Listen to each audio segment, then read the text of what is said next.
I was so achievement oriented for 3 weeks to help this back pain, and nothing was helping. And I was like, how did these weird movements with my eyes closed resolve my back pain? And I went up to the teacher and was like, what kind of voodoo magic just happened? And she just said, come back tomorrow. And I did lessons that week, and something much deeper than back pain relief unfolded. Exploring life's journey, one story at a time. This is Trailheads with Jim Barrett. Beverly Adkins discovered that the greatest breakthroughs don't always come from moving faster. They come from learning when to pause. Today, as the founder of Pauseture, this guild-certified Feldenkrais teacher helps people move with greater ease, reduce pain, and improve how they function by changing the underlying movement patterns that shape everyday life. Blending years of leadership in the tech world with a deep passion for human potential, Beverly empowers people to reconnect with their bodies, rediscover resilience, and experience the freedom that comes from moving and living with greater awareness and less pain. So Beverly Adkins, thank you for joining me. We met in the 90s as part of a group that's called the Survivors After Suicide group. And that doesn't mean that we attempted suicide and survived. It means that we are part of a group of people who were left behind by our loved ones. So someone we knew, loved, was friends with, colleagues with, a dear family member. And in our case, we both lost our moms to suicide. So I just want to thank you for joining me today, Beverly. I really appreciate it. Thank you, Jim. I'm excited to have a conversation with you today. Well, so as we both had that tragic loss earlier in our lives, for me, when I came to the survivor groups, it had been about 15 years for me since I'd lost my mom to suicide. So I was a kid, and I had a therapist who pointed me in the direction of maybe you want to try these suicide survivor groups. And I'm like, what is that? And she told me, gave me a sense of it, that it's basically an 8-week program where people who've lost a loved one to suicide can come and talk about it and be with other people, because as you well know, suicide is a very different kind of loss than other. It's hard enough in this country to speak about death, let alone suicide, that brings so many other taboos to the table. So going back, what initially brought you to that program? So, unlike you, where you had not processed that grief in a structured way for, you said 15 years? Yeah. For me, I joined the group about 4 weeks after my mom took her own life. Wow. And when I joined the group, it was so incredibly new and raw. And she died in December 1993, and I joined the group in January. And that first 8 weeks that I was in, I think I just sat there and cried. And really, it was just a place for me to go. And I think I mostly just listened to other people's stories, and it was still just too new and too raw for me. And when that 8 weeks ended, I wasn't really ready to let it go. And there wasn't really a, how do you repeat the group for the, if you joined, you weren't Right. ready yet. Yeah. So the way we structured it is I was officially co-facilitating the grief groups when I was still very, very deep in the grief. And my grief, for me, unlike so many people who consider it a taboo, I took it on as my self-image and my identity. I loved my mother so much, and I was very angry with her. And I think when she made this decision, she envisioned that my life would be better without her. She felt she was a burden to me, and she wanted to relieve me and my boyfriend at the time, who she absolutely adored. And I think she envisioned me as a life with him, living happily ever after, because she really liked him. Mm. And I think if she thought she was leaving me alone, she wouldn't have. So I, in a way, chose to stay in the grief and chose to stay unhappy for the next 8 years. Mm. And really, yeah, it just really stayed really deep in my grief for a long time. One of the things, and this isn't to speak for you, so correct me however necessary, but a lot of people who will come to the groups, and in fact, most people who come to the 8-week groups had a more recent loss like you did. It's been a few weeks, it's been a few months. I was kind of the exception to the rule that had been years, although some people do that they mourned in different ways or they skipped some mourning. But what I have found as a co-facilitator of the groups that I co-led with a licensed marriage and family therapist specializing in grief was that a lot of times when people come to those groups so close to the loss, that I sort of use this analogy of the fist, that this is life right after we've lost a loved one. We can't eat without seeing it. We can't work. We can't without seeing it. We can't live life. It's just right there. It's right there. And so one of the themes in the way that I talk about it in the 8 weeks is that over time that it moves like this, that it's never just going to vanish. It's never, our lives are forever changed. So over time, hopefully in the 8-week groups that we begin to be able to function again. We know it's there and but it becomes more of a choice to go there and to visit that grief and to explore it, where hopefully by the end of the 8 weeks, we're more like this. Can you relate to that at all? Was that similar for you or no? I love that you use the word, that it's a choice to do that, and I was choosing to stay here Hmm. because I felt if I did that, she would have gotten away with what she wanted, and I was incredibly determined to punish her by keeping it here. But what happened, what's fascinating is about 15 months after she died, I was purposely choosing unhappiness and misery in my life, to be honest. And I wouldn't have scheduled joy or a fun vacation. I wouldn't have done that, but I was invited on a work ski trip, and I had never snow skied before in my life. And it was paid for, it was part of work, and I went snow skiing for the first time, and it was so physically and mentally demanding on me, and actually joyful, Hmm. that I remember gently interrupting my grief on a weekend trip. Skiing was the first time I laughed Hmm. and had joy, and that really led to my passion for snow skiing. And it was almost like going snow skiing was allowing myself to have joy and to give me relief from that grief.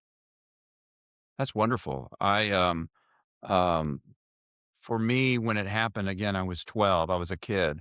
But when I chose to sort of face my grief and face this loss, because in me, it had manifested itself, and I self sabotaged a number of relationships with women. It just took the form in different ways of being angry about things that the other person wasn't even aware I was upset about. So, I wanted to be able to face that for myself and to explore it and to even sit back, like you were saying.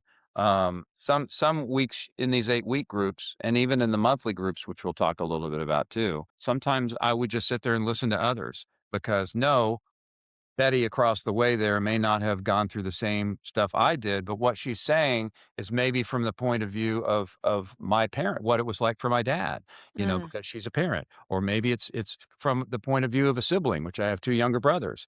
Maybe it's that. So it allowed me to sort of almost shift perspectives in a way and look at my mom's suicide from different points of view, which was very helpful to me. I think that is incredible. The shifting perspective is so hard when we are stuck in grief, and I think you're right. Being in a group environment helps us to see other sides of the grief, and that I think you're absolutely right, that grieving with other people who have it's just a different form of grief. So, and I think that's beautiful that you said other perspective, because in my own growth, it took me a long time, but in my own growth, where I really finally matured and grew was when I began to take the perspective of other people. Yeah. It's huge, and I learned that from my co-facilitator. We know the same person, Susan, who's also a survivor of the loss.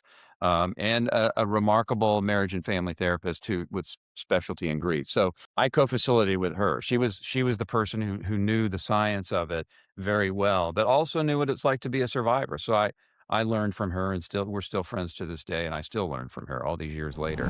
This podcast, Trailheads, is a way that in really more recent years, 2017, 2018, me and a couple of guys, friends of mine, we were all going through a program that was helping us face our own demons of whatever we were doing, whether it was sabotaging our relationships with women, whether it was addictions of alcohol, drugs, sex, whatever it was. But each of these two other guys that I was hiking with, because they were avid hikers, I was just kind of struggling and following them up the hill each week. And they're like, "Come on, Jim, we're almost there." And they were lying. But each week, I would be able to follow them a little more closely and sort of literally climb that mountain, climb that mountain of recovery. And not that once I reached the mountain of recovery that week that everything was fine, but in connecting with nature, um, being in touch with something larger than myself, that was all very helpful to me. And so on the heels of that, about 2 years later, I started my own hiking group that I wanted to be more about that, to use the experience of connecting with nature to help in whatever our recovery trail is. And so I'd find, there was this one gal who was struggling with alcoholism, and she's been clean and sober for a while, not because of the hiking, but it played a role. Mhm. Another person had extreme fear of heights, and so they were challenged with that.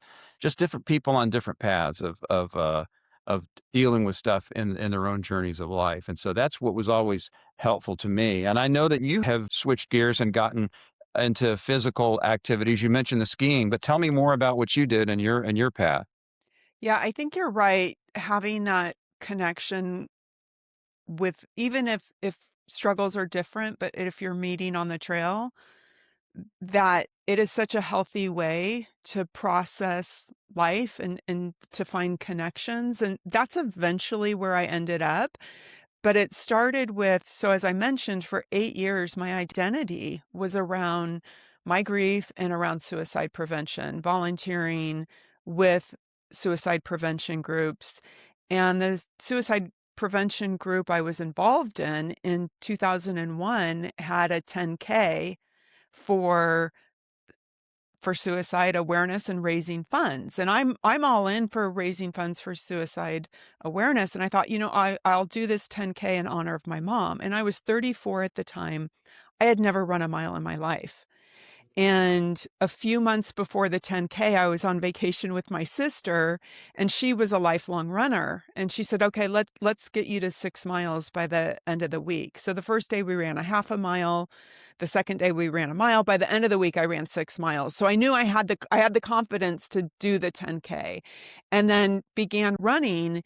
And I realized my depression and my sadness was, for the first time in 8 years, softening and going away.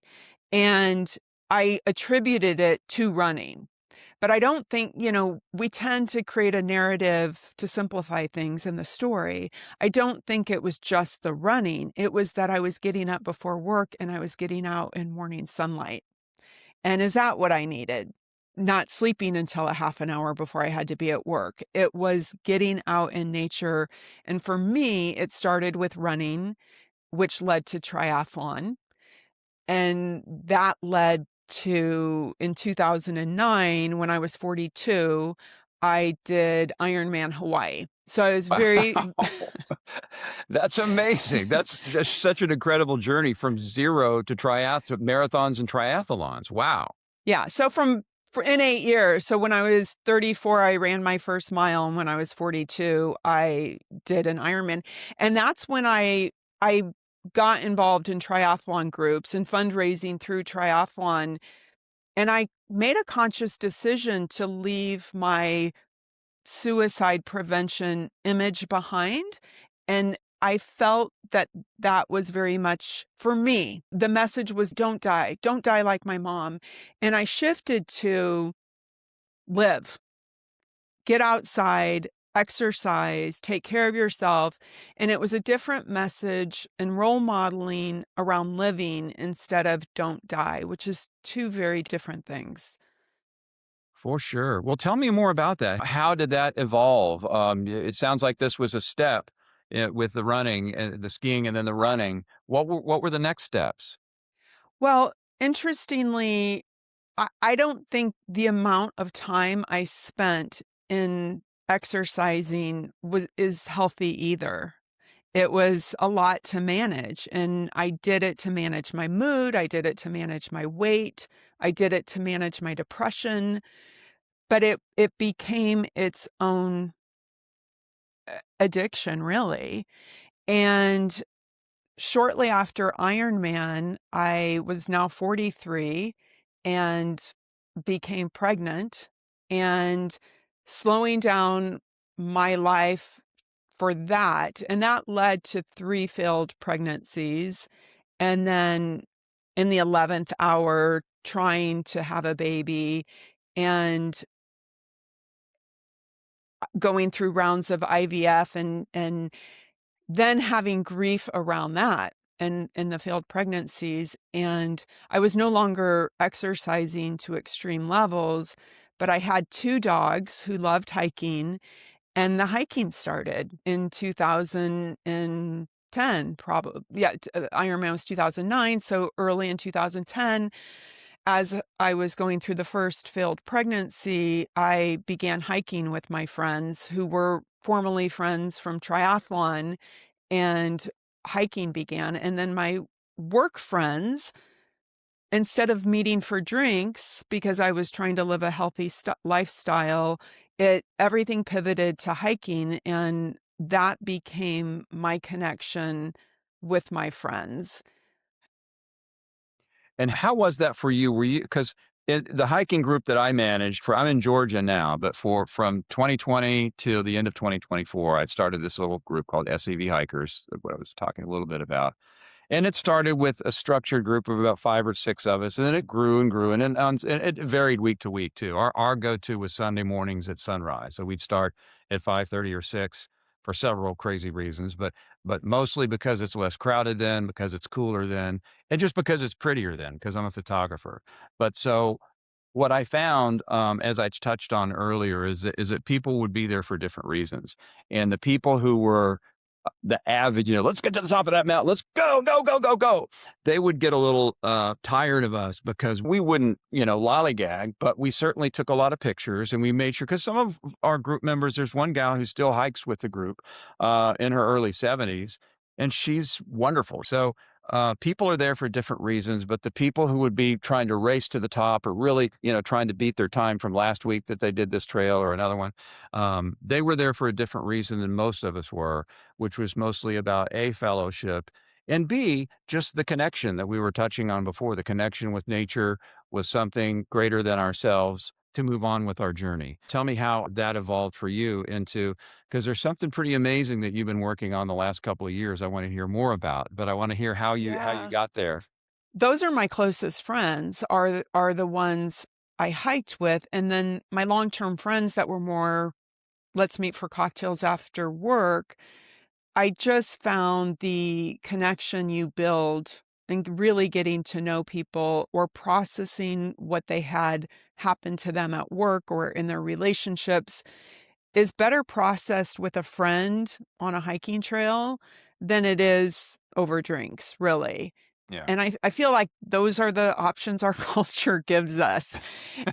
And I just think the friendships formed hiking, it's really important to me. And when the fires happened in 2020, in January 2025, the initial reports were that the air quality in Los Angeles was going to be bad for years. At that point, I moved to San Diego, so I'm currently living in San Diego, and really my form of connection is going out and doing beach walks right now. And there's the regulars who I see out there, and I connect with them and I talk to the regulars who are also out there walking. But I really miss my friendships of my friends who are in Los Angeles that I hiked with. So nature as a solo walk is kind of what I'm doing now. I think it's important to have the friendships and the connections that it's not just about hiking, it's about hiking with others. There's something indescribable about that connection, and I think as you touched on, it is that we're all, even though we were on the same physical trail, we're all on our own sort of journey and our own path. But tell me a little bit about, you've been creating a pretty remarkable app that helps people with these issues, these challenges that they're facing. Tell me about that. Yeah, so 5 years after Ironman, I was working at a very stressful environment. I was very dysregulated. I didn't have the label for it yet, but I was perimenopausal. So the hormone fluctuations that come with that, the brain fog that comes with that. And I was really struggling at work. And so now I'm 47 and I put my back out, and my patterns and all the swimming, biking, running I did I had a very hunched posture since childhood. And so this pattern was reinforced. And so I think the stress of my job, the hormonal issues I was going through, I put my back out and was just in debilitating pain. I had had hip pain through the triathlons for years, and I just considered it as kind of part of me. I have this hip pain, it's there, and I get massages, I go to chiropractor, I go to acupuncture, I go to physical therapy, and to get to Ironman uninjured was extraordinarily expensive because I paid a lot of people for my self-care. I didn't really understand self-care and healing was within me. And when I put my back out, I was not able to walk upright for 3 weeks. And it was incredibly scary for me because my mother's suicide was, and I've simplified it, and it's simple to have the narrative that my mother's suicide was because she had back pain. And she was offered pills, which she wouldn't take because she was in recovery, or surgery. So she opted for the surgery. And 6 weeks to the day after they told her she would feel better in 6 weeks. And the surgery made her pain worse. Hmm. And 6 weeks to the day after the surgery is the day she took her own life. And so to simplify this story, my mom chose to end her life because she couldn't imagine the pain of back pain. So when I could not walk for 3 weeks and had debilitating pain, and she was 53 when she had her debilitating pain, you can't help but think, I'm going to go down the path that my mom went. So the back pain was incredibly scary for me. And I had a planned vacation at a health and wellness resort. And I happened into a class called Feldenkrais Awareness Through Movement. And the course description was lie on the floor, make small, gentle movements to improve your posture and your movement. And I couldn't even walk. So I thought, well, I'll give that one a try. And I did the lesson for about an hour, 45 minutes or an hour. The instructor said, lie on the floor, close your eyes, interpret my verbal cues however you hear them. You can't do it wrong. And listen to my verbal cues. Don't be tempted to open your eyes and look at your neighbor, because how your neighbor interprets how to move is not how you need to move. Honor how you need to move.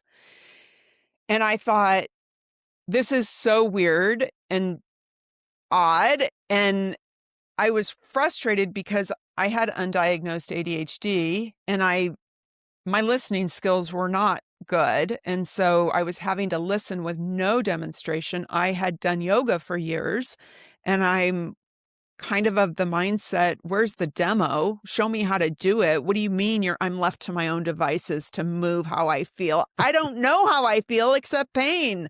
Right. And I stood up and my back pain was completely gone. Wow. And I was so curious how that could have happened because I was so achievement oriented for 3 weeks to help this back pain, and nothing was helping. And I was like, how did these weird movements with my eyes closed resolve my back pain? And I went up to the teacher and was like, "What kind of voodoo magic just happened?" And she just said, "Come back tomorrow." And I did lessons that week, and every day I was just curious, what is going on? And at the end of the week, the teacher gave me 24 free lessons to do at home. And I began doing them, and something much deeper than back pain relief unfolded.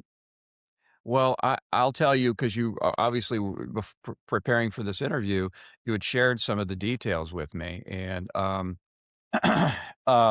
what you said a minute ago, I did this and suddenly my back pain was gone. That sounds like the part of an infomercial where it's like, really? And then, but honestly, I'm going to share something here that today I tried it out with this one. With Lali, and she was kind of hanging. She's usually a pretty quiet dog, but she was hanging out next to. I was lying on the floor, and she was there, and she's kind of pawing me on the shoulder, like, "What are you doing? What are you?" Because that's not something I often do, is lie flat on the floor. And as I started to do these different exercises, and they're very straightforward, very simple, just, putting your arms out, moving your head from side to side, and also just taking the time to breathe and be aware of it. She was just like, "What is going on?" Because I looked over at her a minute later, and she was just like this, literally lying next to my head. And so I did 3 of the exercises. One of them was just shy of 3 minutes. One was around 5, and the last one I did, I think, was 11 minutes. And I don't have issues with chronic pain. I have pains in my back. I'm 61, pains in my knees sometimes. But I tell you, just the focusing on listening to the person who's guiding you, um, I almost felt like I was high in a way, in a good way. Mm. I mean, it was so different from my day to day of, oh, I got to do this. I got to, oh, don't forget to do that. And oh, my alarms were reminding me to do that. All these little things that we have today. And I've only had a small sampling of it. And man, it's a game changer. And I'm just, a couple of days into it. So in advance, I thank you for that. Tell me more about so as you discovered as a new, when you were dabbling in it, did you hear about it from a friend, or how did you first come upon the method? I was at a health and wellness resort in Mexico. It was previously planned with my sisters, and it's really a resort for type A people because they have workouts every hour on the hour. They have rowing, kickboxing, cardio dancing, hip hop dancing. Like they literally, when you arrive, they give you a legal size sheet of all the fitness classes they have, and that's the kind of vacation I would go on because I was over exercising. And so I had already paid the money. I was going, and I'm looking at all the descriptions, and I couldn't stand up straight. And I see this Feldenkrais awareness through movement, and I made my way in there. And so thank you for saying that. One lesson, my back pain was gone. I get that. That sounds like an infomercial, but I will disclaim it with, it was the right lesson on the right day at the right time in the right environment. Number one, Right. I was on vacation. Hmm. The stresses of my life were gone. Was 3 weeks into the pain, and that's typically when when acute pain and inflammation can turn into chronic pain. So at about the 3-week mark, your pain has healed, but your body is still in protection mode. So I had healed.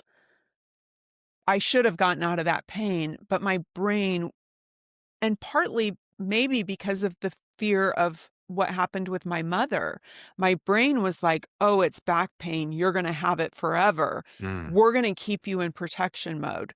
So if I had done that lesson during week 1, probably wouldn't have relieved it because I still had inflammation. But by week 3, I was ready. And also, when the teacher saw me walk in, and I told her what was going on with me, she became a mentor of mine. And she told me later, yeah, when I see somebody in that kind of condition, I will teach the right lesson.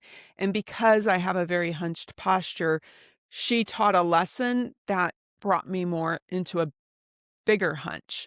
So in the method, we're not corrective. We take people into their patterns. So that, I mean, I will say one lesson typically doesn't resolve somebody's pain, but it was the right place at the right time, and but it it's not about that the pain was relieved, it was about my curiosity, and what matters is the curiosity, and what I'm hearing from you've done a few lessons, it sounds like you're curious. Why am I feeling so good? And Yes. it isn't it's about the curiosity that is in the magic of the method. It's not about doing the lessons to get through them and heal any particular thing. It's for me, I was just curious and present, and I was struggling in my work environment, and I was like, I got to do this lesson before I go work because I don't want the back pain. That was my only goal.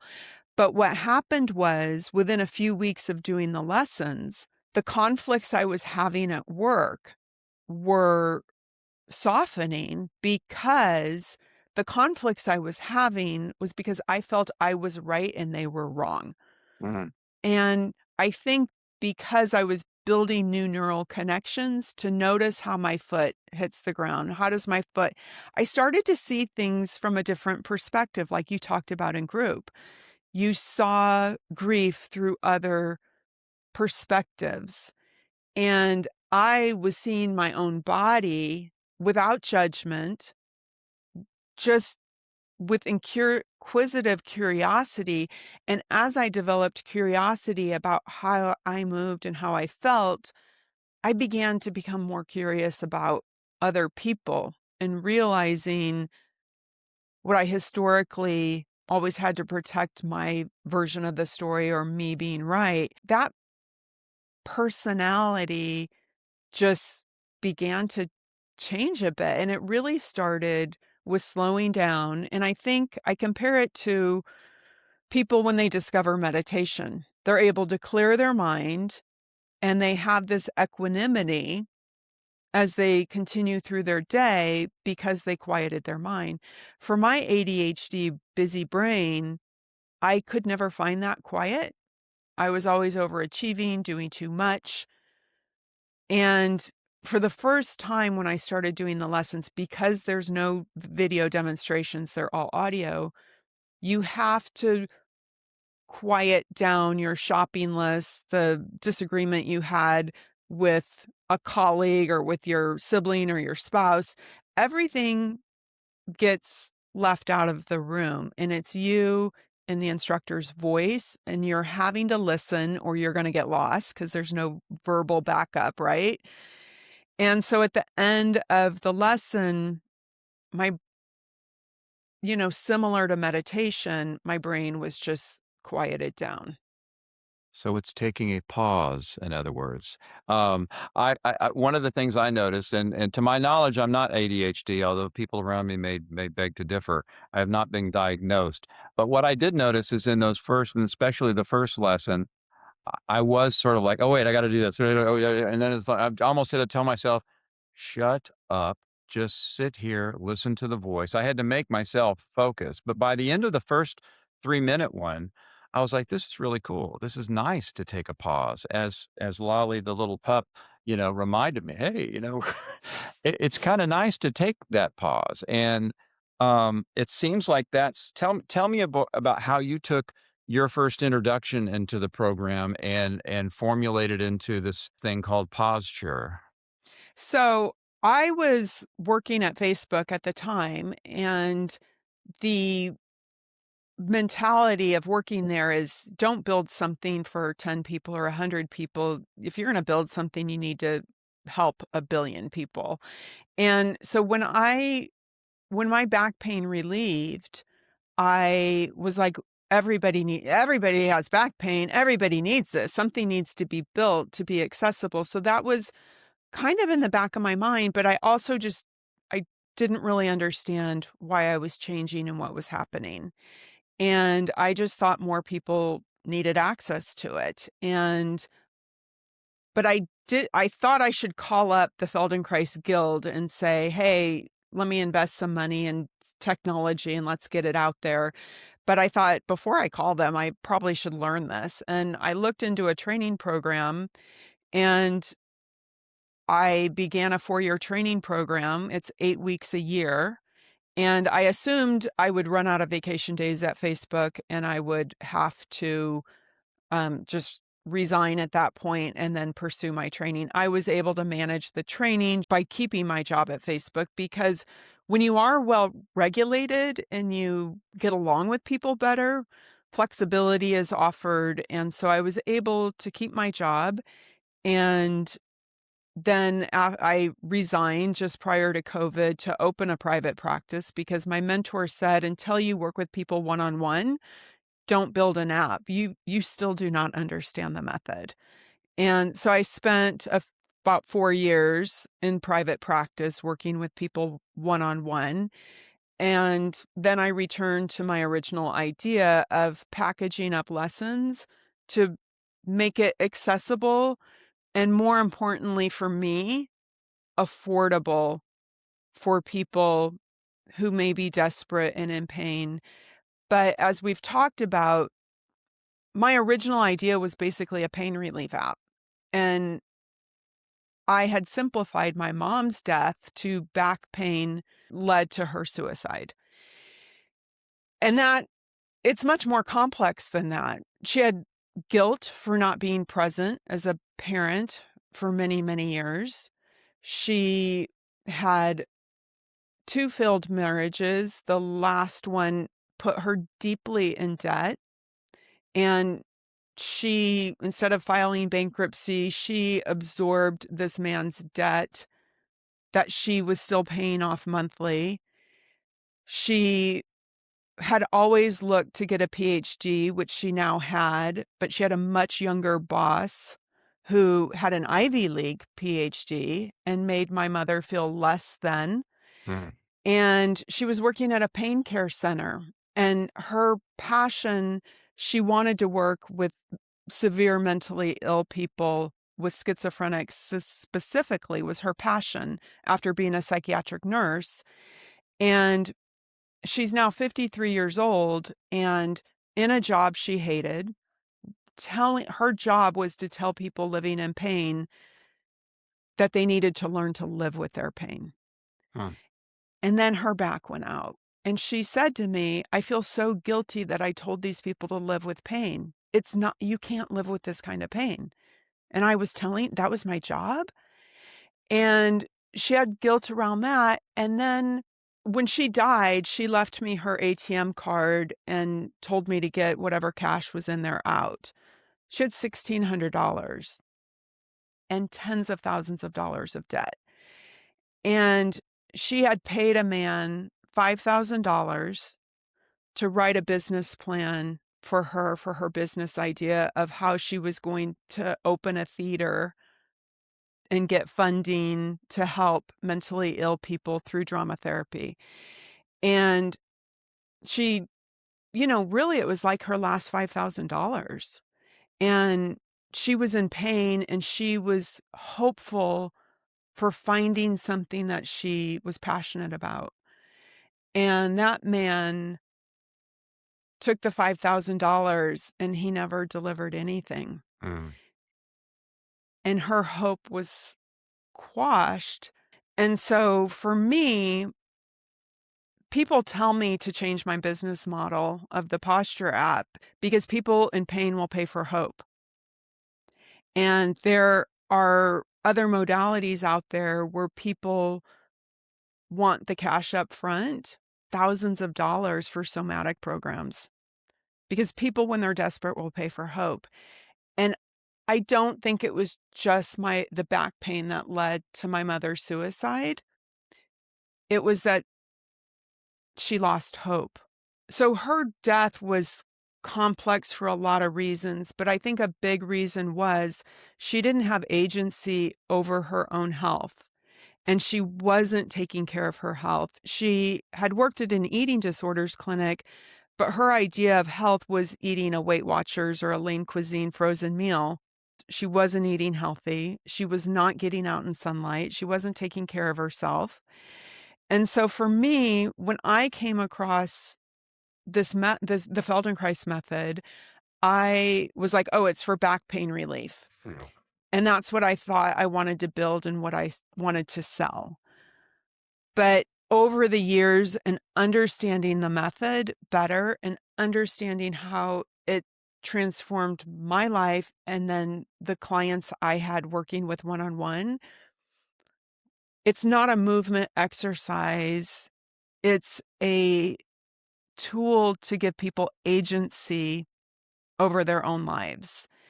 And for me, when I started to do the lessons, I s I was in the same way. I ate within my calorie budget, and I had the same diet as my mom, Diet Coke, Weight Watchers frozen meal, and when I began to notice how I felt when I ate certain things, I just started making better food choices. The alcohol I would consume, I started to go, "Wow, that isn't fun, and I don't feel good." And I stopped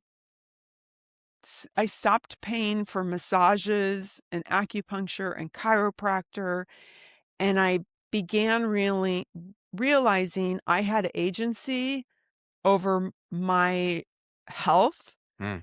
And so that is what I've built and what I want people to explore, and I don't wanna charge $3,000 up front to have access to it, which is how the method has it's been an expensive model in the past, and other people have taken the lessons and have rebranded them and are charging a lot of money for them and overpromising what it is. But for me, I wanna make it incredibly affordable because I don't want people investing in hope. I want people investing in showing up for themselves and for having agency over their own lives.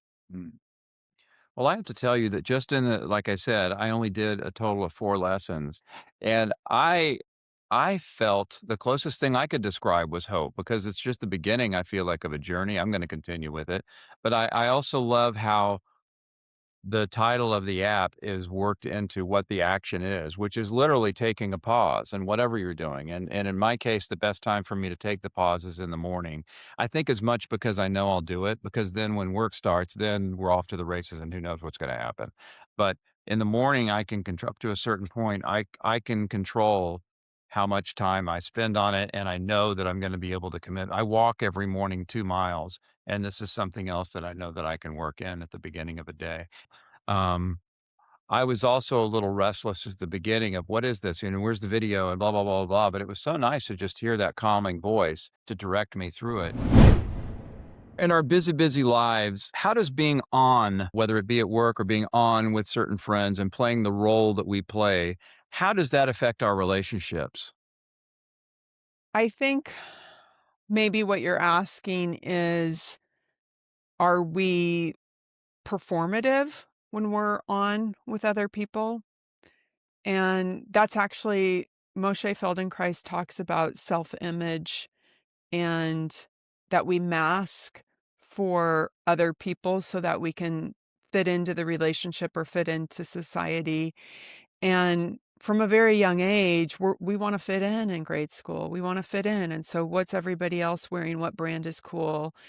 And certain forms of, yoga, for example, you're looking at the teacher and you're mimicking, how do I do this perfect pose so that I fit in and am I doing this right?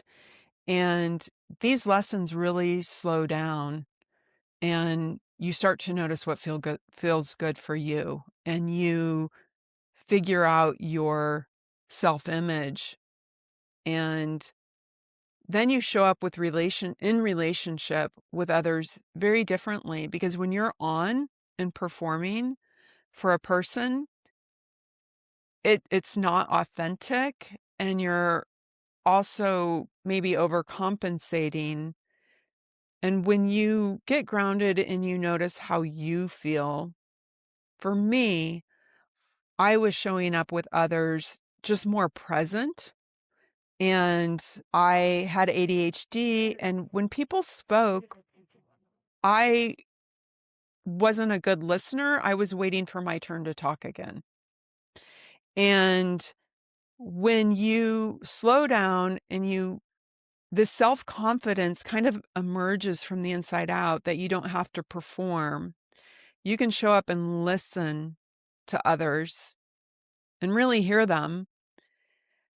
Then they're attracted to you because they feel heard, they feel seen. Mm. And so you move out of performance and you move into more true connection, which can, frankly, it can be disturbing for relationships. People are used to performing the path together. And then when you're like, wow, this is real, this is authentic, it can shake up relationships that have been performative. Yeah.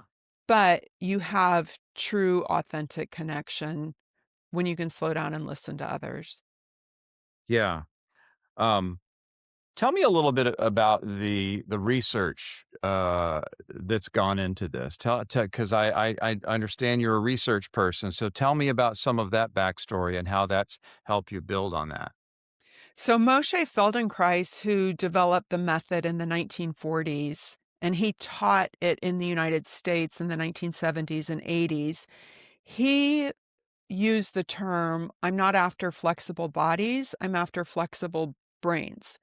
And he talked about the rewiring that occurs in your brain when you slow down, when you not only repeat a movement. So in exercise, we do repetitions, right? In these lessons, we ask you to do repetition with variation. So making small movements. And the novelty is important. So repeating lessons, you go back to autopilot, but when you're doing something new and novel, your brain really fires up. And he knew, and he talked about how we're after changing people's brains. The word neuroplasticity was not validated in the neuroscience community until the 1990s after he died. Wow. So he was frustrated later in his life because he was teaching something that was later validated. And he, in his final years, he was desperately trying to train more and more people because he knew that his theories were helping people. And in 1949, he wrote a book called Body and Mature Behavior. And he talked about how anxiety creates tension in your body, and that tension then creates more anxiety, and you're kind of in this vicious cycle loop. And now there's, Gabor Mate and Bessel van der Kolk, and people are talking about trauma being held in the body.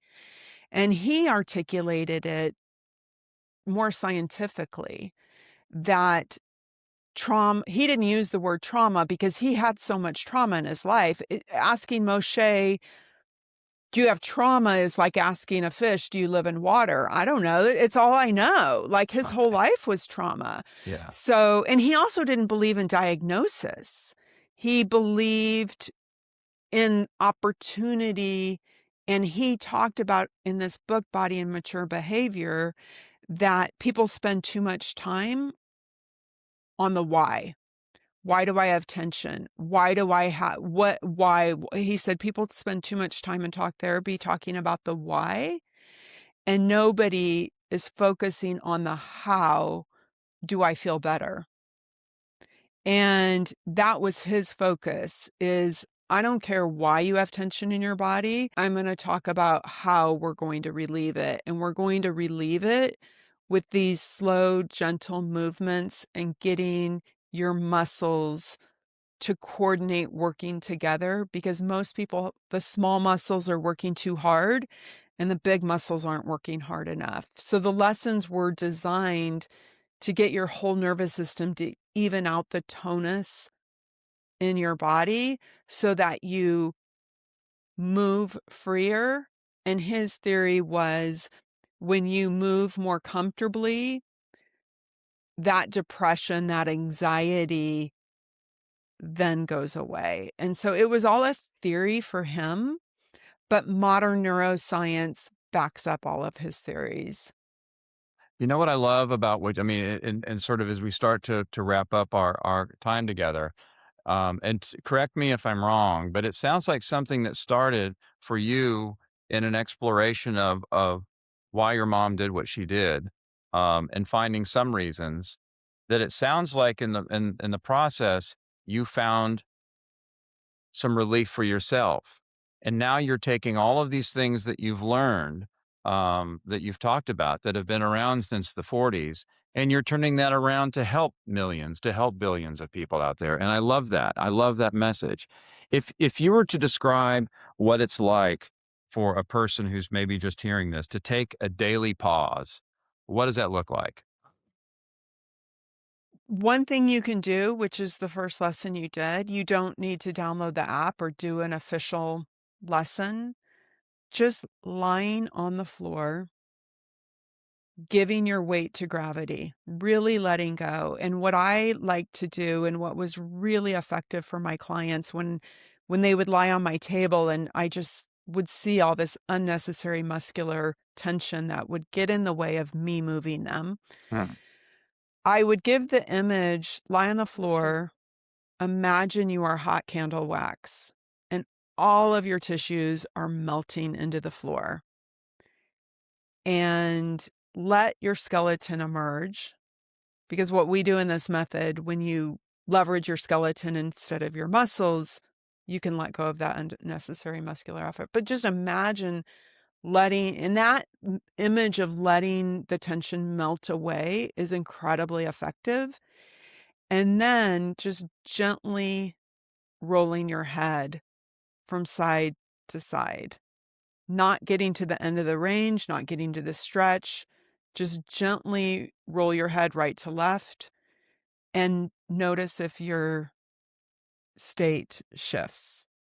You know, it's funny because even translating, you're very articulate about it, but hearing the words of it, some people, all I can say is that I can be a skeptic about things. Is that hearing the words of this, I could hear some people saying, yeah. You know, what's all I can say is that I'm with you on that. I'm with being the doubting Thomas the skeptic. But I just laid on the floor and I just listened to the lessons, and it was again in just 3-4 lessons that I did. It was just a game changer in terms of I can really see this making an impact. I felt the impact even in those couple of minutes. So thank you for that, Beverly. Thank you for for doing this and turning it around and giving us all some hope to be able to move forward and to take that pause that's so necessary in our busy, oversaturated, over busy, gotta do this, gotta do that lives. Looking ahead, what do you see about the future of Pauseture? My goal is to keep bringing in more Feldenkrais teachers to teach in the app because I know different voices resonate different for different people and some people will gravitate to one teacher and some people will gravitate to a different teacher. So I know we're all so incredibly unique in what works for us. I I did not want to launch the app until we had 365 lessons because it is the novelty and doing there's nothing like a fresh lesson where you don't know what to expect. Mm. And so I want to continue attracting more teachers and more lessons into the app. I've really focused on nervous system regulation for our core lessons to start, but there's literally thousands of Feldenkrais lessons that are more active and more physical. But my goal right now is to help people pause and to regulate their nervous system. So the plan is to keep having more conversations like this and give people hope that they will feel better. And I know of the subscribers that we have, the emails that I get to people who commit and people who do that 21 lessons. I don't want people to download the app and give me their money. That's not the goal. What really motivates me is when I get the emails of somebody who said, I had chemo 13 years ago and I've had limitation in my movement ever since for 13 years. And these last 21 days is the most mobility I've had in 13 years. Hmm. And that excites me.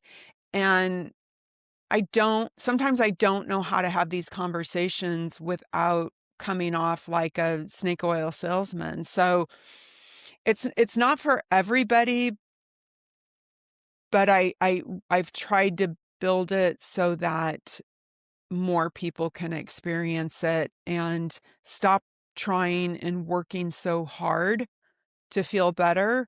And, I find it fascinating, Jim, that I see these ads for these $700 vibration mats. And they're like, lie on it for 20 minutes and you're going to feel better. And they got the $700 because people are like, I bought a vibration mat. I laid on it for 20 minutes and I felt better. I would challenge people, lie on the floor for 20 minutes and don't pay anything. And you're going to feel better. Yeah. And you'll save $700. Yeah. Well, I can vouch for that because when I started again, I was lying on the floor. Some of them were seated, but most of them were lying on the floor, at least in my limited exposure so far. So where can somebody go to find out more? So Pauseture, so the word pause and then Ture. Yeah, I spelled that right. .com is our website. We actually just launched a bunch of blog posts on different topics. And I also at pauseture.com/research, there's the research that points to the efficacy of the method. Or you can just go straight to Google Play or the Apple App Store and download Pauseture. It's a 7-day free trial. And as you experience, like you can do the 21 lesson intro in that 7 days to understand if it's right for you without paying any money at all. And if it does feel right for you, you can continue. But I want to reinforce, downloading the app isn't going to make you feel better. Showing up consistently is where the magic happens. So Beverly Atkins, thank you so much for sharing everything that's going on with Pauseture and telling us what led to it. But before we completely close, I got a lightning round for you. Are you ready? I'm a little nervous, but let's do it. Okay. Coffee or tea? Coffee. Okay. I know you're surprised, but I drink tea when I talk so that I don't have a dry voice. But unless I'm doing a podcast, it's coffee. Okay. Sunrise or sunset? Sunset. Oh, that's sunset because I live on the West Coast and it's hard to see the sunrise. Okay. Mountains or the beach? That's hard, Jim. That's hard. Mountains. I literally live on the beach, but mountains is actually my choice. Okay. One book you think everyone should read? Body and Mature Behavior by Moche Feldenkrais. It's a tough one because it's not on audiobook. I've requested that they bring it on audiobook. I have a tough time reading because of my ADHD. But I've gone through the book recently, and I'm blown away. All right. A person who has inspired you? Right now, I would say Taylor Swift. I love her resilience, and when she has rejection, it makes her stronger. But I think we can all agree she's a powerhouse. A word that defines peace? Stillness. Good. I like that. What trail, literal or figurative, are you hoping to explore? I'm looking forward to getting back to Westridge in Los Angeles. It's my favorite trail. That's great. Well, and that's how we will close it then. Beverly Atkins, thank you so much for joining me today and for delving into our common past and how you've been able to turn that around and use that experience to help other people ease their pains, physical and emotional. And I just love what you're doing with Pauseture. So thank you for joining me and best of luck with it. Thank you. I appreciate you. And I appreciate you lying on the floor and giving it a try. Thank you. All right. And Lali here will be happy to, I'm sure, join me for the next lesson. And so she'll be there as my coach. Animals love it when we have a well-regulated nervous system. They are attracted to it for sure. Awesome. Well, thanks again, Beverly. Appreciate Thank you. you. Thank right. you.